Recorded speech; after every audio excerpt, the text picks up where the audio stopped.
It's interesting how it all works. Loving ourselves is an interesting concept because it implies that there is a self that we can love.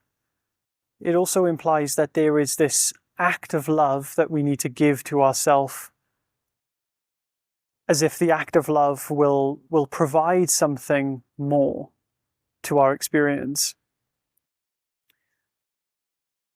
The day you become better at loving yourself is the day that you realize what you essentially are. Loving yourself is the byproduct of understanding what you are. If we don't understand what we are, and I don't mean we're a loving person, we're kind, we're generous, like these little qualities, all these qualities are the nature and the natural expression of awareness. Now the problem is that most people, they operate from goodness because they believe they're supposed to. And the problem with this is that we find so many people pleasers. So you can see now how a people pleaser is not loving themselves. However, they're still kind, they're still loving, they're still generous. So obviously the goal isn't just to become more loving and kind and generous to anything, because it wouldn't make difference if we were kind and loving and generous to ourselves or to other people. If we do not know the source from which kindness, love, generosity arises, then why are we behaving in ways that aren't truly authentic to what we are? Because even though we know intuitively that they're good and they're just and they're kind and this is the right way to be, if we have to impose those behaviors on ourselves because of an idea of wanting to fit in, we're just going to be stuck in the same place and we won't be fully loving ourselves or understanding what we are. The best option is to understand what we are. What are you essentially? Because through understanding what you are, this is where you're going to be unapologetically yourself. And the best form of self-love is to unapologetically be yourself. Because for as long as you are denying who you are as a character and ignoring what you are in essence, it's for as long as you'll be suffering and avoiding and denying a fundamental truth of reality. And this fundamental truth is that what you essentially are is not an object. It's not a thing. It's not something you can grasp. It's not something you can measure. What you are is absolute pure consciousness itself. You are right now listening to the words that I speak. You are listening equally to all the thoughts that you think. What is the one that is listening to those thoughts? Ask yourself in your head right now, who is the one listening to this thought? Go to the one that is listening. Don't go to the thought. Don't go to a feeling. Don't go to a perception. Just go directly to the one that is listening to that thought. Did you notice it?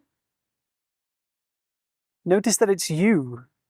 It has this I quality. It has this myself quality. I am the one listening to myself. I am the one knowing myself. That one that knows itself, what do you think that is? It's pure awareness. Awareness in the knowing of itself is being itself. Some people say that, no, awareness can't know itself. It's impossible. That would mean it's an object. No, awareness isn't knowing a separate awareness. Awareness is the knowing of itself. Just like light is the shining of itself. Light doesn't need light to brighten it. Light is already light. You see? Now describe this one. Go to this experience of the one that is listening to that thought. Not the thought, not the thing that you're, not an object, not a state of mind. Just simply the one that is listening to the thought. Describe it to me. Describe it to yourself. What is it made of? Does it have a color? Does it have a size? Does it have a shape? Does the one that's listening have a size or a shape? You say, well, yes, it has a body and a head. And no, it doesn't. Because the one that is listening, that is your focal point. Not a perception, not a body, not a head. just the raw experience of the one that is listening. Notice that it's you, it's pure awareness. It's made of knowing. The one that is listening is aware. It's awareness. So describe that to yourself. Try and describe its color, its texture, its form. You'll notice it doesn't have any. Awareness doesn't have a color, it doesn't have a size, it doesn't have a shape. Tell me, where would something that doesn't have a size, a color, a form, or a shape take place? Well, it certainly wouldn't take place in time and space. That's for sure. Because anything that takes place in time and space has to be an object. But if it doesn't have a color, for one, can it have a size? Have you ever seen a colorless object?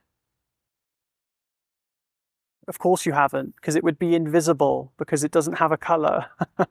If something doesn't have a color, you cannot be qualified with a size or a shape. You see? It doesn't have a size or a shape. Can you listen? Can you hear the one that's listening? No, of course you can't, because it doesn't make a sound. Can you touch the one that is listening? No, of course you can't, because it doesn't have a texture. Can you see the one that is listening? Of course you can't. It doesn't have a form. So just recognize right now that this sense of awareness, the one that is listening to your experience, is pure in the sense that it has no objective quality. There's nothing to contain it, nothing to qualify it with, apart from this one fundamental knowledge that it is your being. That's what gives life to your experience. Your body and mind and life, that is the animated expression of this sense of being. But you are the raw experience of being. You are that experience. And it's a very unique experience. It doesn't really have an objective experience to it, yet we still experience it. We experience it because we know it. And that is pure knowing. This is why they say in the Indian traditions, they call it the end of knowledge, Advaita Vedanta. Vedanta, end of knowledge. It's not the end of knowledge because you've gained some sacred insight. You've just experienced the place from which all knowledge is created and known. There's not much more you can know than that, because it is all the knowing of all that's known. You see? It's very simple. Like, this is honestly like simple stuff.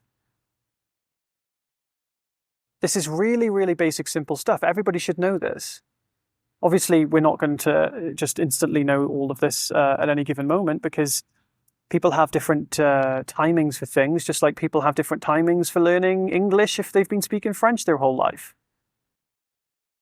Some people may never learn English, that's fine. Some people may never learn this simple basic knowledge, just like some people may never learn to read and write. That's okay. But the point is that this shouldn't be seen as some sacred thing. This simple knowing of the end of knowledge, source of being. The craziest thing is that this source of being is the source of all happiness. This is the place of no resistance. It's this knowing of our being that allows us to fully express in the world. This self-expression is a natural consequence of knowing our true nature, because then there's no resistance to life, you see? And when there's no resistance to life, we're not going to be shy about expressing ourselves. We're not going to be shy about saying no, which means we're going to be extra excited to say yes. And what happens when we say yes to experience? It means that we live fully the entirety of our experience with no resistance to it, which means that it's more fun, it's more enjoyable. Now, tell me, it's extremely hard not to love yourself when you're living in that and from that place. It would be very hard to love yourself from not living from that place. So this would be the purpose of why this video is so important, and why recognizing what you essentially are is more important than that. That source of knowing of your being that is unrestricted from the limitations of being in a body or in a mind, just this pure knowing of just knowing, it's zero resistance. It has zero resistance to anything that takes place, which means it's the source of happiness itself. Because happiness simply is the lack of resistance. Happiness isn't a feeling, a state of mind, it's the lack of resistance. And this is the nature, that is the nature of this awareness. So I have a free community if you'd like to check it out. It's in the description. What I do is I take people through very forensic explorations on this to help them really remove the conditioning, or I guess replace the conditioning of their mind, so that they can directly experience their true nature all the time. We don't just want to go there in a YouTube video every now and again. We want to live there, right? Who wouldn't want to live in peace and happiness? And this is the path of unconditional happiness. So if this is something you want to check out, I host meditations every week, all for free. Just click that link and I'll see you there. Take care, guys. Have a beautiful day.